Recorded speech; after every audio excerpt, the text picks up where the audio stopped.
Standard form में आते हैं। आइडेंटिफाई करना जनरल इक्वेशन से ये भी हो चुका है, और कब इलिप्स होता है, किस कंडीशन में, वो सब हम देख चुके हैं। तो डायरेक्ट स्टैंडर्ड फॉर्म हम यहाँ पे डिस्कस करने जा रहे हैं। तो दो स्टैंडर्ड फॉर्म है, उसमें पहला स्टैंडर्ड फॉर्म अच्छे से समझ लीजिए, दूसरा स्टैंडर्ड फॉर्म भी इसी के अकॉर्डिंग होता है। तो ये है एलिप्स का स्टैंडर्ड इक्वेशन, और हम ये वाला केस ले रहे हैं कि a ग्रेटर देन b। यहां पर हम क्या ले रहे हैं, a ग्रेटर देन b। इस केस में ये एलिप्स कैसा दिखाई देगा, तो इसको चलिए ड्रॉ करते हैं। ये एलिप्स हॉरिजॉन्टल होगा। अगर x के डिनोमिनेटर में लिखा हुआ नंबर y के डिनोमिनेटर में लिखे हुए नंबर से बड़ा है, तब ये जो एलिप्स हॉरिजॉन्टल दिखाई देगा, क्षैतिज रूप से दिखाई देगा। तो ये x एक्सिस ऐसा, ये फोकस है इस, ये फोकस है एस डिश, और ये डायरेक्ट्रिक्स, ये भी डायरेक्ट्रिक्स। पैराबोला में हम देखते थे कि एक ही फोकस और एक ही डायरेक्ट्रिक्स। एलिप्स में दो फोकस और दो डायरेक्ट्रिक्स होता है। इस डायरेक्ट्रिक्स को जेड, इसको जेड डैश बोल देते हैं, इस फोकस को इस और इस डिस, और ये होता है सेंटर। किसका सेंटर बोलते हैं इसको, एलिप्स का, एलिप्स का सेंटर। और जो मेजर एक्सिस, मतलब जो हॉरिजॉन्टल, इसका जो मेजर एक्सिस है हॉरिजॉन्टल है, तो ये कहलाता है वर्टेक्स। इस ए और ए डैश को वर्टेक्स बोलते हैं। मतलब जो मेजर एक्सिस होता है, दीर्घ अक्ष, दो अक्ष दिखाई दे रहे हैं यहां पर, एक बी बी डैश है और एक ए ए डैश है। तो लंबाई में कौन बड़ा है, ए ए डैश, क्योंकि हॉरिजॉन्टल है। तो जो लंबाई में बड़ा अक्ष होता है उसको दीर्घ अक्ष बोलते हैं, मेजर एक्सिस बोलते हैं। जो छोटा होता है उसको लघु अक्ष या माइनर एक्सिस बोलते हैं। तो जो दीर्घ अक्ष होता है उसके जो सिरे होते हैं उसको वर्टेक्स बोलते हैं, शीर्ष बोला जाता है। तो चलिए यहाँ पर हम बारी बारी से सारे पॉइंट्स के कोऑर्डिनेट्स लिखते हैं, डायरेक्ट्रिक्स का इक्वेशन लेते हैं, तो एक एक करके देखते जाते हैं। तो पहले देखते हैं सेंटर। इसके सेंटर का कोऑर्डिनेट क्या है, सेंटर कहां पर है इसका, ओरिजिन पर। ओ जो है इसका सेंटर है, इसका सेंटर 0 0। दूसरी चीज, इसका ए बी ई, यहां पर ए बी है और ई इसकी सेंट्रिसिटी, ये क्या है इसकी, इसेंट्रिसिटी है एलिप्स की।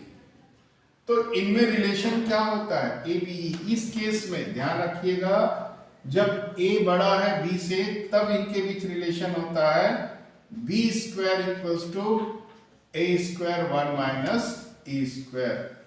ये रिलेशन होता है ए बी और ई के बीच। Third point, vertices. वर्टाइसिस, दो वर्टाइसिस हैं, ए का कोऑर्डिनेट होता है a0 और ए डैश का कोऑर्डिनेट होता है -a0। फिर देखते हैं फोकाई। फोकाई एस का कोऑर्डिनेट होता है ae0 और एस डैश का कोऑर्डिनेट होता है -ae0, ae0 और -ae0। यहां पर हम देखें, ये ae0 इसका कोऑर्डिनेट ae0 है और इसका कोऑर्डिनेट -ae0। इसका मतलब ये डिस्टेंस ae है, ये भी डिस्टेंस कितना है, ae है, निगेटिव साइड है इसलिए -a। तो इसका मतलब डिस्टेंस बिटवीन फोकाई क्या हो जाएगा, दोनों फोकस के बीच का डिस्टेंस क्या होगा, डिस्टेंस बिटवीन फोकाई।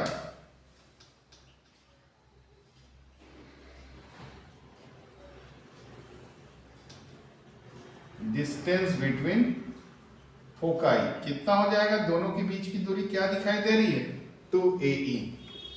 तो ये हो गया डिस्टेंस बिटवीन फोकाई। और इसके बाद आते हैं डायरेक्ट्रिक्स के इक्वेशन में। नेक्स्ट पॉइंट है डायरेक्ट्रिक्स का इक्वेशन।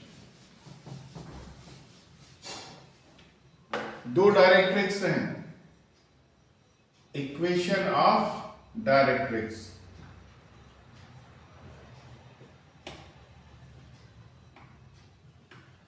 तो क्या क्या इक्वेशन है, जेड का इक्वेशन होगा x equals to A by E, और जेड डेस जो दूसरा डायरेक्ट्रिक्स है उसका इक्वेशन क्या है, x equals to minus A by E. इसका इक्वेशन क्या है, x equals to minus A by E, और इसका इक्वेशन क्या है, x equals to A by E. तो इसका मतलब ये डिस्टेंस कितना है, a बाई ई, ये वाला भी डिस्टेंस कितना है, a बाई ई, और क्योंकि निगेटिव साइड है इसलिए माइनस ए बाई। लेकिन हम डिस्टेंस लें तो क्या हो जाएगा, next formula, distance between directrix क्या हो जाएगा, 2a बाई ई, ये फार्मूला हो गया। उसके बाद देखिए मेजर एक्सिस, ये जो है ये ए डेस जो बड़ा एक्सिस दिखाई दे रहा है उसको हम मेजर एक्सिस बोलते हैं। मेजर एक्सिस ए डेस, डायग्राम में ए डेस मेजर एक्सिस है, इसकी लेंथ 2a होती है। और माइनर एक्सिस डायग्राम में क्या है, माइनर एक्सिस बीबी डेश, ये बीबी डेश माइनर एक्सिस। तो इसकी लेंथ कितनी होती है, 2b होती है। तो मेजर माइनर एक्सिस हो गया, लेंथ। अब इसके बाद देखते हैं latus rectum, length of latus rectum. Latus rectum नाभि लंब यानी नाभि पे जो लंब रेखा होती है ये नाभि लंब कहलाती है। तो इसकी लंबाई देखते हैं, लेंथ ऑफ लेटस रेक्टम, ये क्या हो जाएगा, 2b स्क्वायर बाई ए, इसका फॉर्मूला होता है। लेटस रेक्टम का फॉर्मूला 2b स्क्वायर बाई ए। अब एक इसमें बहुत इंपॉर्टेंट रिजल्ट बताने वाला हूं मैं। क्या है इंपॉर्टेंट रिजल्ट,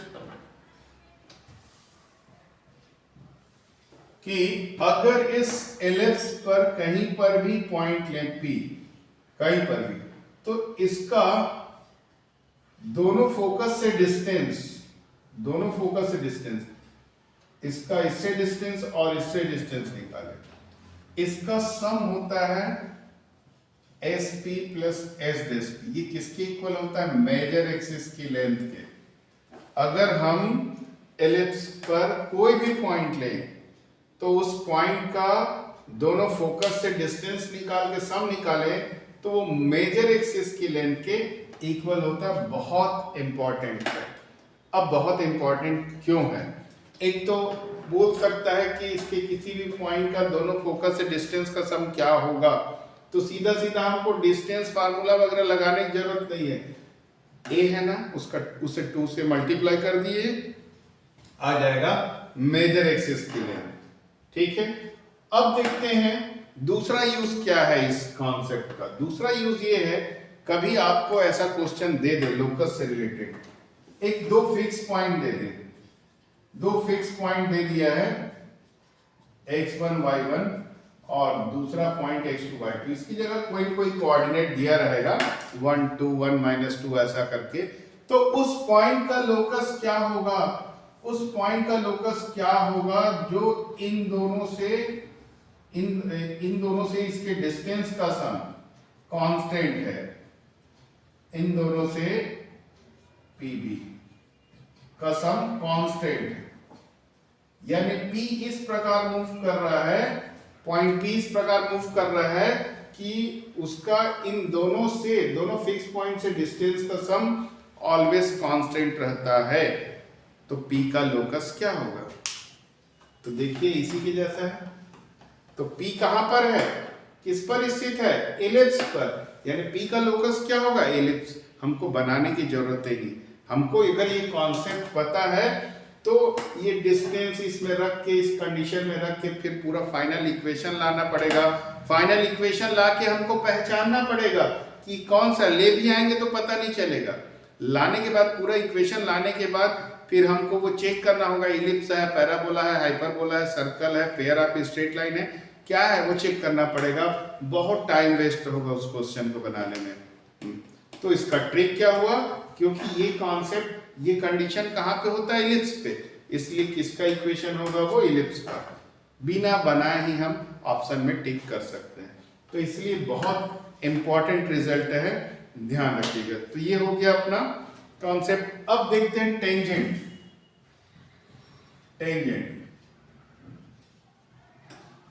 टेंजेंट का इक्वेशन क्या होगा, इस एलिप्स पे कोई भी पॉइंट ले लेते हैं, जैसे x1 y1, यहां पर टेंजेंट का इक्वेशन निकालना है, ये है टेंजेंट। तो इसका इक्वेशन निकालना है तो मैं ट्रिक बता ही चुका हूं, सर्कल में बताया था, जो पैराबोला में भी यूज किए, वैसे ही यहां पर भी वही ट्रिक यूज करेंगे। क्या बताया था ट्रिक, याद कीजिए कि जो x और y होता है, अगर वो स्क्वायर में है तो उसको दो बार प्रोडक्ट में लिखते हैं, ऐसा जैसा इक्वेशन वैसे ही रहने देते हैं, स्क्वायर में है तो दो बार प्रोडक्ट के रूप में लिखते हैं। और अगर सिंगल पावर है, पावर 1 होता है तो उसको प्लस के फॉर्म में दो बार लिखते हैं, पावर 2 है तो प्रोडक्ट के फॉर्म में 2 बार, और एक बार जो है वो x1 y1 होते हैं, एक x और एक y की जगह x1 y1। तो ये टेंजेंट का इक्वेशन हो जाता है, ये ट्रिक डायरेक्ट बनाने का, x(x1) प्लस y(y1), ये है टेंजेंट का इक्वेशन। अब देखते हैं, अगर पॉइंट यहां पर है x1 y1, तब तो एक ही टेंजेंट, इसलिए टेंजेंट का इक्वेशन मिला। अगर कोई पॉइंट बाहर है, ये मान लीजिए कि ये पॉइंट बाहर है कहीं पर, ये यहां पर है कोई पॉइंट P, तो इस पॉइंट से कितने टेंजेंट ड्रा कर सकते हैं, 2 टेंजेंट। तो यहां पर क्या होगा, पेयर ऑफ टेंजेंट की बात करेंगे। जब पॉइंट बाहर होगा, जब पॉइंट उसी पर स्थित होगा तो एक टेंजेंट मिलेगा, उसका इक्वेशन ऐसे निकालेंगे। अगर पॉइंट P बाहर है तो यहां से हम इस इलिप्स पे 2 टेंजेंट ड्रा कर सकते हैं। तो हम बात करेंगे पेयर ऑफ टेंजेंट्स की, पेयर ऑफ टेंजेंट्स। तो पेयर ऑफ टेंजेंट्स का इक्वेशन क्या होगा, इसके लिए जो कर्व का इक्वेशन दिया है, मतलब जो इलिप्स का, यहां पर भी वही कॉन्सेप्ट जो सर्कल में देखे थे, जो पैराबोला में, टेंजेंट के लिए तो कॉमन कॉन्सेप्ट है। पेयर ऑफ टेंजेंट क्या करेंगे, जो इलिप्स का इक्वेशन दिया है वो एस है, और फिर इसमें हम क्या करेंगे, इस पॉइंट के कोऑर्डिनेट x1 y1 से ड्रा करना है ना अपने को, x1 y1 से हमको क्या करना है, टेंजेंट ड्रा करना है, पेयर ऑफ। तो x1 y1 रख देते हैं यहाँ पर, x1 square upon a square plus y1 square upon b square minus 1, ये s1 हो गया। अब t, टेंजेंट कैसे निकाले थे, देखिए यहाँ पर x1 upon a square plus y1 upon b square minus 1, ये हो गया t। अब पेयर ऑफ टेंजेंट, अब पेयर ऑफ टेंजेंट क्या होगा, कैसे निकालेंगे, यहां पर रख दीजिए उसकी वैल्यू को। देखिए याद कीजिए, सर्कल में भी ये किए थे, पैराबोला में भी ये किए थे। तो पेयर ऑफ टेंजेंट्स का इक्वेशन निकालने का ये कॉमन कॉन्सेप्ट है, और टेंजेंट निकालने का भी ये कॉमन कॉन्सेप्ट है। तो ये हो गया पेयर ऑफ टेंजेंट्स। अब पोजीशन ऑफ पॉइंट्स, कोई पॉइंट इस इलिप्स के अंदर है या बाहर है या इलिप्स पर है, कैसे निकाल सकते हैं, इसको निकालने के लिए क्या करना होगा, हमें पॉइंट को इलिप्स के इक्वेशन में रख देंगे, पॉइंट को, पोजीशन ऑफ पॉइंट, अगला फॉर्मूला है position of point, position of point. कोई भी पॉइंट दिया है, मान लेते हैं x1 y1, अब हमें चेक करना है ये पॉइंट x1 y1 इस एलिप्स के अंदर है कि कहां पर है। तो हमको इसके इक्वेशन में रखना होगा इस पॉइंट को, इलिप्स के इक्वेशन में इस पॉइंट को रखना होगा। अगर पॉजिटिव आ गया तो ये पॉइंट क्या होगा, आउटसाइड हो जाएगा इलिप्स के। अगर ये निगेटिव आ गया तो इलिप्स के अंदर हो जाएगा, इनसाइड द इलिप्स। और अगर जीरो आ गया तो on the ellipse, on the ellipse, ellipse पर स्थित होगा। तो इस प्रकार हम किसी पॉइंट का पोजीशन, ऐसा सर्कल में भी बताया था, पैराबोला में भी देखे थे, है ना। तो ये भी कॉमन कॉन्सेप्ट हो गया सर्कल जैसा। अब मैं कंपेयर करके इसलिए बता रहा हूँ, याद आएगा करके। सर्कल में पढ़ चुके थे तो यहाँ अलग से पढ़ने की जरूरत नहीं, सेम वही कॉन्सेप्ट है। टेंजेंट का, पेयर ऑफ टेंजेंट का, पोजीशन ऑफ पॉइंट का, पैराबोला में भी यही कॉन्सेप्ट है। इसके बाद देखते हैं एक लाइन और एक एलिप्स के बारे में। एक लाइन का इक्वेशन दिया है इसके साथ, एलिप्स का इक्वेशन दिया है x square by a square plus y square by b square equals to 1, और ये दिया है लाइन का equation y equals to mx plus c। अब यहां पर भी जैसे मैं पैराबोला में बताया था, यहां पर भी हमको देखना होगा कि ये लाइन इस एलिप्स को इंटरसेक्ट करती है कि टच करती है, या इमेजिनरी पॉइंट्स पे इंटरसेक्ट करती, यानी इंटरसेक्ट नहीं करती। तो यहां पर जैसे पैराबोला में क्या करते थे, c और a बाई एम के हिसाब से डिसाइड करते थे। c greater than a by m तो क्या होगा, इंटरसेक्ट नहीं करेगा। c less than a by m तो इंटरसेक्ट करेगा, और c equals to a by m तो टच करेगा। ये तीन कंडीशन देखे थे। वैसे यहां पर भी हम तीन कंडीशन, तो यहां c को किससे कंपेयर करते थे, a बाई एम से कंपेयर करते थे। अब यहां पर क्या करते हैं, सी स्क्वायर, ये याद रखना पड़ेगा, C square equals to A square M square plus B square. यहां पर ये डिसाइड करेगा कि इंटरसेक्ट करता है कि नहीं। तो पहला कंडीशन क्या है, अगर सी स्क्वायर लेस देन हो गया A square M square plus B square के, तो इंटरसेक्ट करेगा दो पॉइंट पे, इंटरसेक्ट करेगा कौन, ये लाइन एस एलिप्स को। दूसरा कंडीशन क्या है, सी स्क्वायर अगर इसके इक्वल आ गया, इक्वल आ गया तो क्या करेगा, टच करेगा। टच करेगा मतलब इस सी की वैल्यू को यहां रख देंगे तो ये क्या बन जाएगा, टेंजेंट बन जाएगा। तो ये टेंजेंट बन जाएगा कौन, ये y equals to mx plus c। कब बनेगा, जब ये दोनों आपस में इक्वल होगा। और तीसरा केस है, सी स्क्वायर अगर इससे बड़ा हो गया तो इंटरसेक्ट नहीं करेगा, does not intersect, does not intersect, intersect नहीं करता है। या इसी लाइन को हम ये भी बोलते हैं कि they intersect at imaginary points, ऐसा बोलते हैं।